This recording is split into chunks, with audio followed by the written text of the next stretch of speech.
उपयोजित लेखन विभाग में पत्र लेखन, गद्य आकलन, वृत्तांत लेखन, विज्ञापन, निबंध लेखन और कहानी लेखन ऐसे प्रश्न पूछे जाते हैं।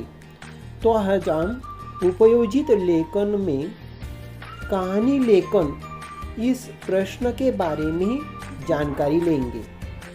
कहानी लेखन में प्रश्न इस तरह के पूछे जा सकते हैं। निम्नलिखित मुद्दों के आधार पर लगभग 70 से 80 शब्दों में रोचक कहानी लिखकर उसे उचित शीर्षक दीजिए। शब्दों अथवा सुवचनों के आधार पर भी कहानी लिखने के लिए कहा जा सकता है।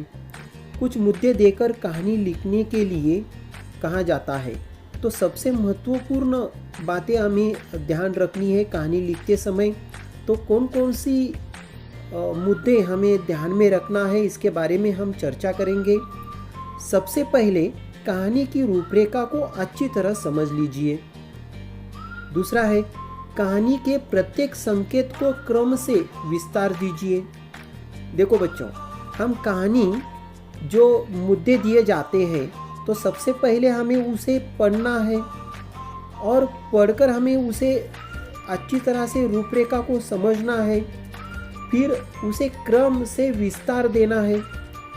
और तीसरा है कहानी के स्थान, पात्र आदि के नाम दीजिए। घटना का संक्षेप में वर्णन कीजिए। चौथा है कहानी भूतकाल में लिखनी चाहिए। सबसे महत्वपूर्ण बात है, तो कहानी हमें भूतकाल में घटित हुई घटना जो है उस पर आधारित हमें यह कहानी लिखनी है।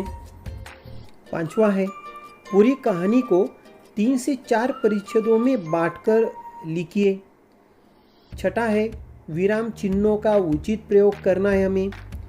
अल्प विराम और अर्ध विराम, प्रश्न सूचक चिन्ह, योजक, विस्मय सूचक, ऐसे जो सारे विराम चिन्ह दिए जाते हैं तो उसका सही ढंग से हमें उसका उपयोग कहानी में करना है।